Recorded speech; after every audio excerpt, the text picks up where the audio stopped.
un programme c'est le cœur de la campagne. Et il faut que nous passions quelques minutes sur son programme. Mais si vous allez d'accord, je vais passer la parole à Laura Méry, qui va dire un mot sur son programme, et de telle façon qu'il décrypte un certain nombre de choses qui vont nous intéresser. Voilà ce que je voulais vous dire en introduction, mesdames et messieurs et mes chers amis. Il ne faut pas dramatiser non plus, moi je suis très serein, et je suis surtout, comment dirais-je, rassénéré de vous voir nombreux ici ce soir. Donc, on se retrouve tout à l'heure, la parole est à Laura.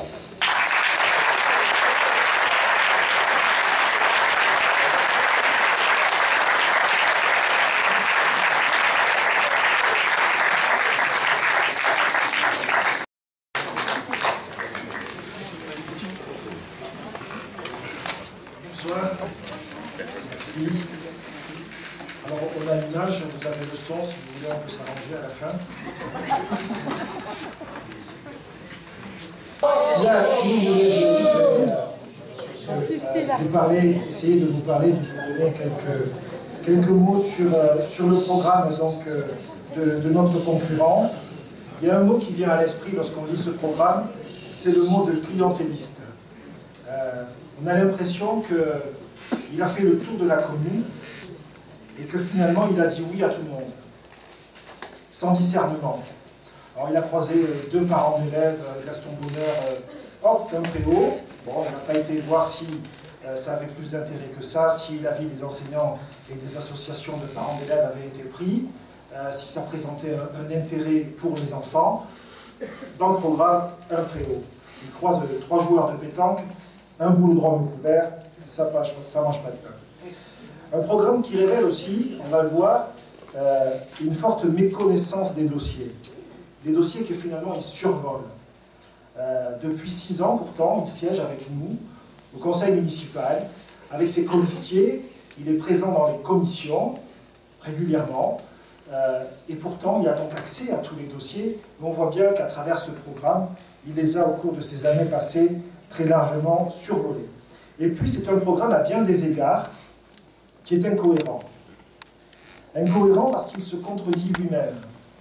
Premier exemple de cette incohérence, première illustration sur le logement. Alors, vous voyez derrière moi, c'est un extrait de son programme, une extenso, et on voit la fin de la page 3 et le début de la page 4. Qu'est-ce qu'il dit? Il dit, page 3, oui pour prendre part à l'accueil de nouveaux habitants. Très bien.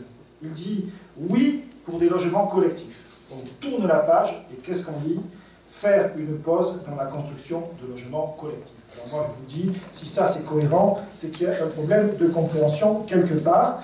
Un peu plus loin, il nous parle de logement social. Alors là, il nous dit pour le logement social qu'il intégrerait les logements sociaux, mais après une pause dans la construction de collectifs. Donc on ferait d'abord une pause d'une durée qui n'est pas précisée évidemment, mais en même temps, en faisant une pause, on fait augmenter le nombre de logements sociaux. Là aussi, moi qui suis cartésien, j'ai pas compris l'équation. Franchement là, j'ai pas compris. Il voudrait atteindre le quota de 25% qui est fixé par la loi, sans construire de logements collectifs. Voilà. Et puis il nous dit qu'il ferait aussi de l'accession sociale à la propriété. Alors c'est une bonne chose, c'est ce que nous faisons, mais ce qu'il semble ignorer, c'est que ça ne compte pas dans le quota des 25% et que les 25%, c'est uniquement sur le parc locatif. En fait, on a un peu l'impression qu'il voudrait revenir à ce tout pavillonnaire qu'a connu Balma il y a quelques années, dans les années 80, moi, que j'ai connu lorsque je suis arrivé avec mes parents à Balma. Eh bien, cette nostalgie des années 80, même le prédécesseur d'Alain, Eugène Bonnet, qui avait ce côté visionnaire sur l'urbanisation, avait compris que toute villa, le tout pavillonnaire n'avait pas d'avenir et qu'il fallait passer à une autre étape, celle d'une plus grande densité, d'une plus grande concentration. Et c'est Eugène Bonnet qui a décidé de la construction du quartier de la Marcaille, qui a été terminé par Alain lorsqu'il est arrivé en 1995 à la mairie. Et donc, c'est dès avant 1995, l'ancien maire qui a décidé, et l'ancien maire a décidé à Marcaille, La Marcaille, c'est 1000 logements sur 10 hectares. C'est une densité 3 fois plus importante que ce que, par exemple, on connaît aujourd'hui à Vidaillan. Et tu parlais tout à l'heure, Alain, des adjoints d'Eugène Bonnet, Michel Baselga. Pourtant, Michel Baselga est là. Il aurait pu rappeler ces préceptes de son ancien maire, Eugène Bonnet, à son nouveau colistier. Voilà. Et puis, dans cette même page, il nous dit qu'il mettrait en place une commission de pré-attribution des logements sociaux. Alors là, c'est pas mal, parce que cette commission, elle existe déjà. Il a l'air de l'ignorer. Elle est composée du maire. Elle est composée de Gilles Bertrand, le conseiller délégué au logement locatif. Elle est composée du CCAS, qui est présent à cette commission, le Centre communal d'action sociale. Et donc cette commission préattribue des logements en fonction d'un certain nombre de critères, des critères évidemment qui prennent en compte la difficulté de la famille, les familles monoparentales évidemment, les familles balmanaises naturellement. Et à travers ce petit paragraphe, il a l'air de distiller aussi le fait que dans les critères d'attribution, il pourrait y avoir des critères d'affinité politique. En tout cas, c'est sous-entendu clairement. Et alors là, évidemment, c'est complètement ubuesque. La preuve en est, nombre de ses amis, de ses colistiers, disposent aujourd'hui à Balma de logements locatifs. Mais surtout cette commission, qui aurait donc à préattribuer des logements, n'aurait finalement pas grand-chose à faire, parce que si on ne construit pas de logements locatifs, il est évident qu'on ne va pas attribuer. Alors il y a un petit turnover de logements à Balma, les gens sont bien dans les logements sociaux de Balma, donc ils bougent rarement, et donc il y a un petit turnover, et cette commission aurait peut-être à gérer ça, mais ça serait évidemment peanuts. On est là sur un effet d'annonce, très clairement, il faut en avoir conscience. Un troisième point, c'est la métropole. On en parlait, la métropole, il voudrait faire croire que nous pourrions, à Balma, être ce petit village gaulois qui résiste à la métropole. Il dit que même avec la métropole, comme si la métropole était une contrainte. Or, la métropole, c'est une aventure collective. C'est un mouvement dont nous sommes partie prenante. Et Alain est copilote avec Pierre Cohen de la métropole. Et nous en sommes fiers. Et aujourd'hui, la métropole, cette aventure, nous devons être avec et pas contre la métropole. Nous devons être vent debout, nous devons être les premiers dans la métropole pour influer les décisions, pour que la métropole ne nous impose rien, mais que nous puissions tirer parti de la métropole. Très clairement, il faut que le maire de Balma soit un leader de la métropole et pas simplement quelqu'un qui serait dans l'opposition de la métropole. Et elle a vu des sondages, et je m'en réjouis, des sondages parus hier concernant Toulouse, souhaitable, et je pense que ça devrait se réaliser, que Toulouse conserve la même majorité, et donc que la métropole, Toulouse Métropole, conserve cette même majorité.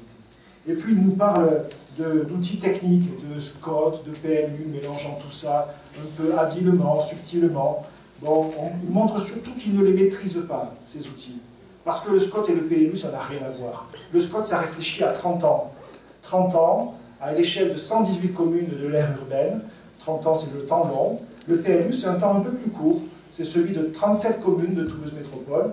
Et c'est une adaptation urbaine de façon plus proche de nous. On est donc là aussi dans une manipulation. Donc très clairement, Toulouse Métropole, c'est un atout et nous devons le conserver.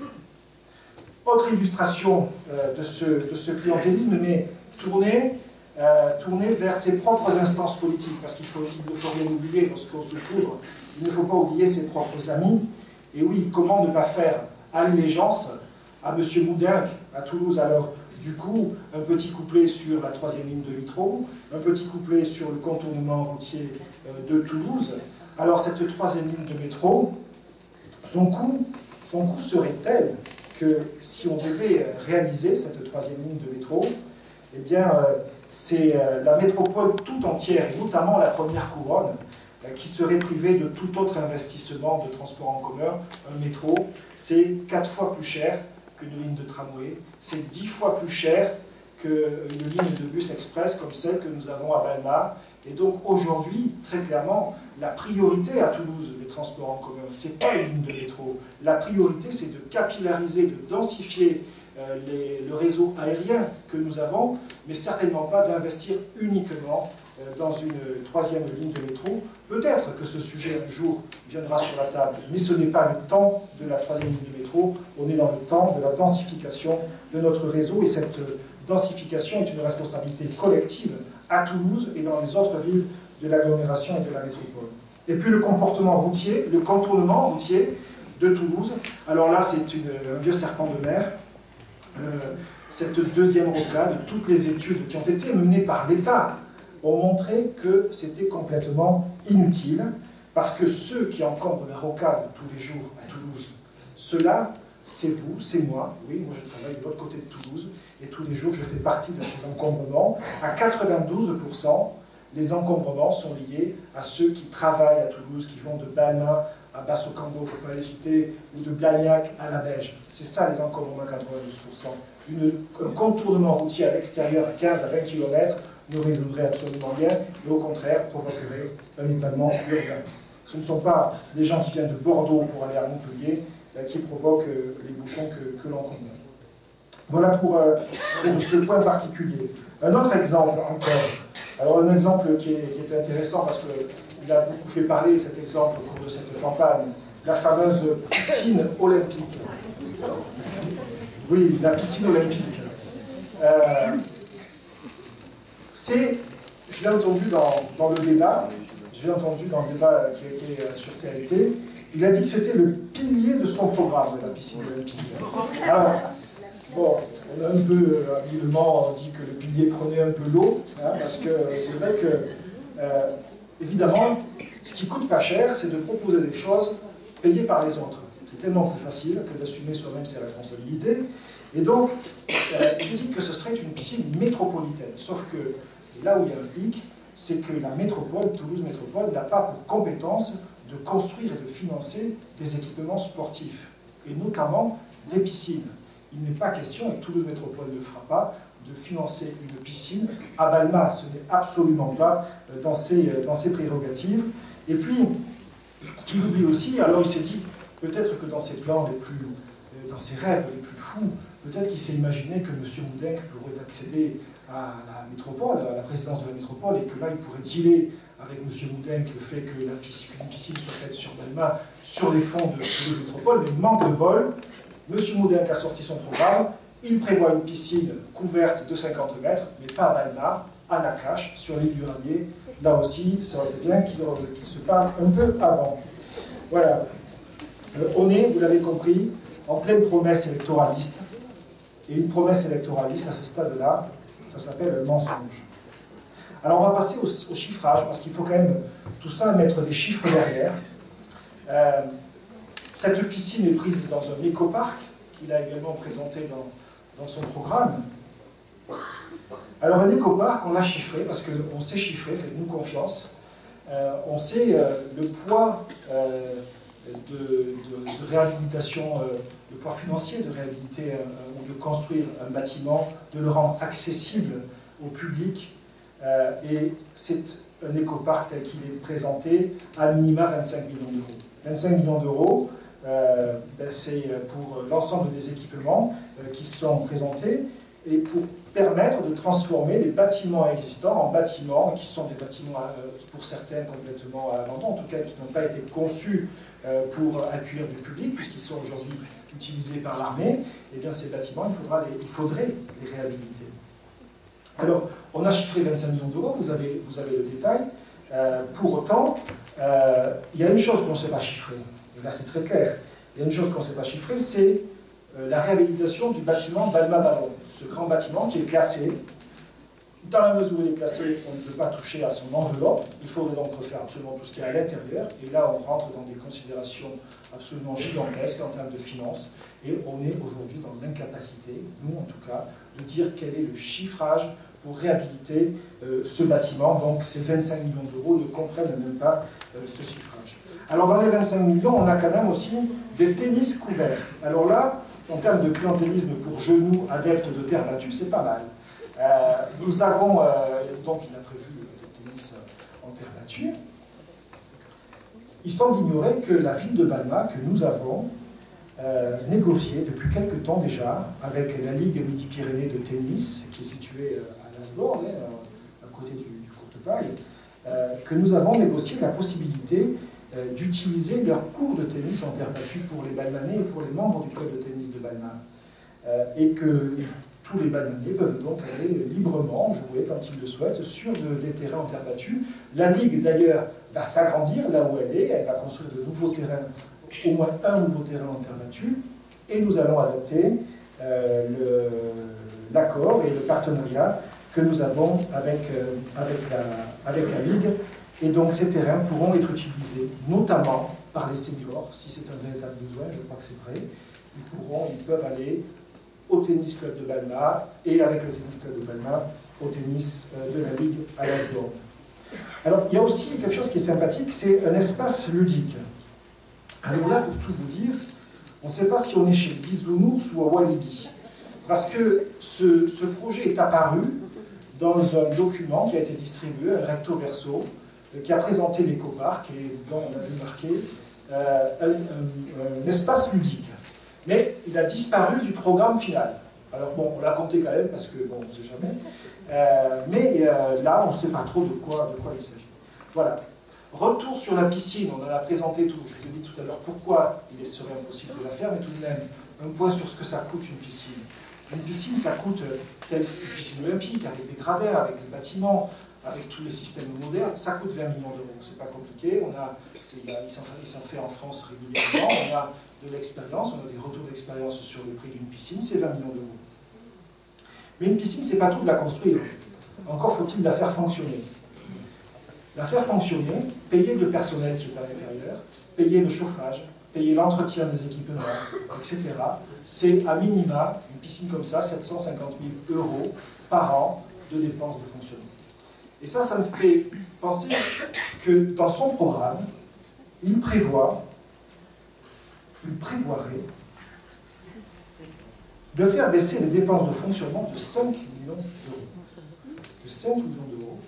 Et parallèlement, il ne dit pas un mot des dépenses de fonctionnement qu'induirait l'ensemble des nouveaux équipements qu'il prétend faire sur la commune et qui chacun induirait des dépenses de fonctionnement. Comment peut-il réduire les dépenses de fonctionnement, pourrait-il réduire les dépenses de fonctionnement en créant en même temps des équipements qui n'auraient pour effet que de fabriquer de nouvelles dépenses de fonctionnement? Là aussi, incohérence, l'équation ne peut pas se résoudre. 5 millions d'euros, donc, d'ailleurs, on ne sait pas trop ce que c'est, ces 5 millions d'euros. C'est un chiffre qui est mis comme ça sur la place publique, sur la base de quoi on l'ignore. En tout cas, on ne sait pas si c'est cumulé sur le mandat ou si c'est un chiffre qui serait atteint au bout d'un certain nombre d'années. Je ne suis pas sûr que lui non plus le sache d'ailleurs. Et ce qui est sûr, c'est que nous sommes dans une ville qui croît, qui accueille de nouveaux Balmanais. Dans notre programme, on y reviendra, 80 places de crèche sur le prochain mandat. Ça a un coût. Une école qui va ouvrir, ça a un coût. Alors oui, nous sommes attentifs et nous mettons en place un plan d'économie parce que les temps qui arrivent sont des temps difficiles sur le plan financier, mais pour autant, annoncer réduire ainsi les dépenses de fonctionnement, ça relève là aussi de méthodes complètement électoralistes, de faire rêver les gens ainsi, de les tromper. On pourrait parler de mots un peu plus durs. Voilà, je voudrais passer rapidement sur les autres projets qui composent ce programme. On les a chiffrés à 11 millions d'euros globalement. Vous avez le détail. Je voudrais m'arrêter sur deux exemples. Le premier, c'est le parking de l'île aux Rivières. Il dit, voilà, l'île aux Rivières juste ici, c'est là où aujourd'hui il y a les bâtiments des associations, à côté du dentiste. Cette île aux Rivières est intéressant parce qu'il dit que les commerçants sont en attente de parking, ce qui est exact. Les commerçants font état de besoin de parking. Et donc, cette île aux Rivières servirait plus tard à faire un parking. Alors, le plus tard est assez surprenant parce qu'il nous dit dans son programme qu'il faudra d'abord que les associations qui sont là aient rejoint Balma Ballon où il les installerait, donc dans un délai à peu près d'une dizaine d'années. Et quand ils seront partis, il ferait un parking à cet endroit-là. Alors, vous voyez, c'est urgent pour les commerçants, mais il faudra attendre 10 ans pour pouvoir le faire. Là aussi, on est en pleine incohérence. Et puis, franchement, quand on regarde un peu, qu'on s'intéresse un peu sur le fond du dossier, qu'on regarde techniquement, eh bien, on voit bien que ce terrain n'est pas du tout adapté pour faire un parking en termes de sécurité. Il faut pouvoir y rentrer avec une voiture et sortir en même temps. C'est un terrain qui est étroit, profond, qui ne donne sur rien. Impossible de faire un parking à cet endroit-là. Il faudra y réfléchir et nous nous sommes engagés à y réfléchir en fonction de la mise en place du cœur de ville avec les nouveaux commerces et la nouvelle syndicat avec l'école de musique, avec l'ensemble de la restructuration du cœur de ville. S'il y a besoin, on verra à l'usage s'il y a besoin de faire un parking, et auquel cas on serait amené à le faire peut-être juste derrière ici. Voilà. Alors, tout de même, il faut... Et puis, deuxième exemple sur lequel je voudrais m'arrêter, parce qu'il propose, et alors ça aussi c'est assez surprenant, une cuisine centrale. Une cuisine centrale avec des liaisons chaudes. Alors, déjà, nous, on a rencontré toutes les associations de parents d'élèves, aucune n'a formulé cette demande-là, mais bon, on pourrait très bien imaginer que ce soit, mais une cuisine centrale à la dimension de notre ville, à la dimension d'une ville de 15 000 habitants avec 4 groupes scolaires, ça ne peut pas marcher en liaison chaude. Il faut regarder un petit peu le dossier de près. Le temps nécessaire pour préparer les repas et les acheminer dans les écoles est suffisamment important pour être obligatoirement en liaison froide. Il faut refroidir pour réchauffer sur place. La liaison chaude, ça ne marcherait pas. Et puis, il le ferait avec d'autres communes comme Caen-Fons-le-Grive ou Saint-Orens qui a déjà une cuisine centrale. Mais on ne sait pas si d'ailleurs si ces villes-là ont été approchées pour savoir si elles-mêmes sont intéressées ou d'accord pour le faire. Mais bon, peu importe, voilà, on fait une cuisine centrale, ça fait partie aussi de ce clientélisme. Voilà, alors, je m'arrêtais quelques instants sur le chiffrage qui est proposé par notre adversaire dans son document, parce que sur les 20 pages qu'il comporte, il y a quand même un quart de page qui est consacré aux finances, c'est important, vous le noterez. Et il dit simplement, dans ce paragraphe, il nous dit qu'il consacrera en gros entre 8 et 10 millions d'euros par an aux investissements. 8 à 10 millions d'euros par an, c'est sur la base de ce que nous avons fait en moyenne au cours du mandat précédent. Il dit, voilà, il le prend pour exemple, c'est bien. Sauf qu'il n'a pas bien dû regarder ces documents, les documents qu'il a eus lors des comptes administratifs, parce qu'en moyenne, la ville de Balma a dépensé en investissement chaque année sur le mandat précédent 5,5 millions d'euros d'investissement, et non pas entre 8 et 10. Et donc il se base sur un chiffre dont j'ignore l'origine. En tout cas, il dit entre 8 et 10 millions, disons 10, soyons larges, ce qui fait sur 6 ans 60 millions d'euros d'investissement. On est sur un chiffre très très important. Sauf que ce chiffre, et on en trouve la trace dans ce programme, il oublie un certain nombre de choses. Ce chiffre, il oublie d'abord que le contexte qui s'impose à nous, mais à toutes les villes de France, à toutes les collectivités de France, le contexte financier est contraint. L'État baisse les dotations de toutes les collectivités. On a déjà eu l'occasion d'en parler. Et donc, il faut en tenir compte. On ne peut pas, aujourd'hui, présenter un projet en imaginant que les financements pleuvent. Ce n'est pas la réalité. La réalité, c'est qu'il faut faire attention et qu'il faut faire un projet plutôt en repli de ce qui a pu être fait les années précédentes. Et ça, donc, il l'oublie dans le contexte.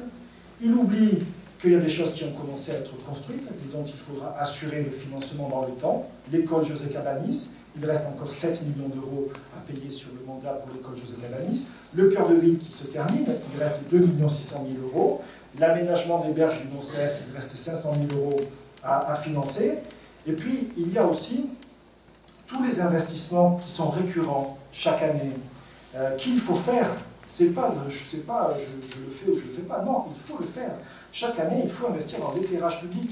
On met 100 000 euros dans l'éclairage public avec le syndicat, avec le SDEG, qui fait l'éclairage public de nos rues. Avec Christian Cabanel a présenté il y a quelques jours le nouvel éclairage public qui sera mis en place au niveau de la rue de la Salle de Préserville, par exemple. Première étape du programme 2014. Chaque année, c'est 100 000 euros. Sur 6 ans, c'est 600 000 euros qu'il faut compter. L'équipement des services. Nos services travaillent, ils ont besoin d'équipement, ils ont besoin de tondeuses, de voitures, de bureaux, etc. C'est 200 000 euros d'équipement renouvelé chaque année. Sur le mandat, ça représente 1 200 000 euros.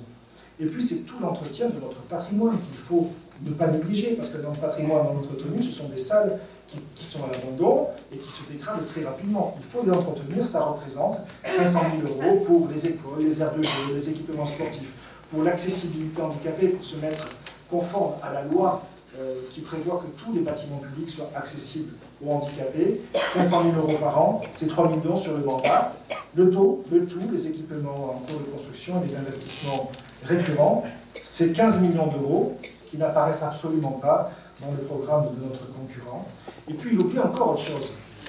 Il oublie que chaque année, avec les financements de la ville de Balma, Toulouse Métropole réalise sur Balma les travaux de voirie, de rénovation de voirie et de rénovation de trottoirs. C'est Toulouse Métropole qui le fait, mais c'est sur nos finances. Et ça représente 1,8 million d'euros par an. Sur le mandat, ça représente 11 millions d'euros. Et là aussi, ces finances-là, parce qu'il faut tout compter, il ne faut pas dire je regarde que Balma, il faut regarder l'ensemble des investissements qui sont faits sur Balma aussi par Toulouse Métropole, parce que c'est sa compétence, eh bien, ces rénovations de voirie, c'est 11 millions. Alors faisons le total. Un programme de 60 millions, des dépenses en cours de construction et des dépenses récurrentes, c'est 15 millions.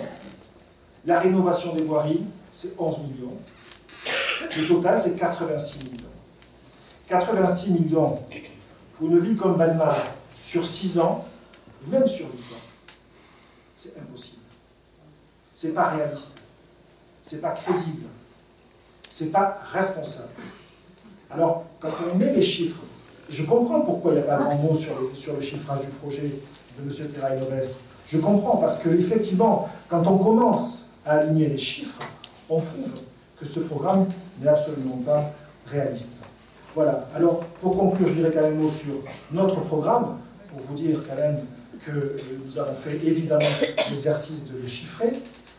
Entre 2008 et 2013, en comprenant les investissements de Toulouse Métropole, il faut bien sûr les comprendre, nous avons investi 48 millions d'euros, et nous avons, tenant compte du contexte que je vous ai décrit, que vous connaissez bien sûr, tenant compte de notre volonté de stabiliser la fiscalité, et donc de ne pas augmenter les recettes fiscales, en tout cas par les taux, eh bien, avec ces principes de base, nous avons prévu un projet en repli financièrement de quelques millions d'euros, qui va à peu près aller sur 37 millions d'euros. Alors c'est quoi ce projet? C'est d'abord 11,2 millions d'euros de nouveaux équipements, parce qu'il faut quand même de nouveaux équipements. On a rencontré les associations, on parle régulièrement, et on sait quels sont les nouveaux projets, les nouveaux besoins. Il faut un gymnase. Il faut étendre les équipements sportifs sur les terrains de Balma-Ballon, mais juste de l'autre côté de la route et pas sur tout Balma-Ballon, les premiers terrains. Il faut acheter des terrains pour poursuivre la ceinture verte de Balma. Il faut un terrain de foot synthétique et de rugby. Il faut les maisons de quartier de Vidaillan et de la Marqueille. L'agrandissement du centre de loisirs est nécessaire. L'agrandissement de la bibliothèque en profitant de cette salle quand la nouvelle salle des fêtes sera livrée. Voilà, nous l'avons chiffré précisément 11,2 millions d'euros. Et puis bien sûr, on assume financièrement ce qui est parti, ce qui est en cours, les 15 millions que je vous ai décrits il y a quelques instants. Et bien sûr, on comprend les 11 millions que Toulouse Métropole fait sur le mandat, sur les 6 ans, sur la ville de Balma, en termes de voirie et de trottoirs. Le total, c'est 37,2 millions d'euros. C'est donc un peu moins que ce que nous avons fait, mais ça comprend évidemment le contexte financier qui s'impose à nous. Et ces 37,2 millions d'euros, très sincèrement, c'est nécessaire et c'est raisonnable. Et c'est ce dont nous avons besoin. Voilà, je crois que je suis arrivé au bout de cette comparaison rapide de deux projets. On a appelé cette soirée deux projets ou des projets pour Balma, vérité et sincérité. Voilà, je crois vous avoir tenu en tout cas sur l'analyse du projet de notre concurrent, le langage de la vérité, du décryptage. J'espère que ça a été clair et que vous pourrez propager encore sur le temps de la campagne qui reste l'information autour de vous pour dire autour de vous que ce projet, que notre projet est réaliste, nécessaire et raisonnable et que ce n'est vraiment, alors vraiment pas le cas du projet de notre adversaire. Voilà.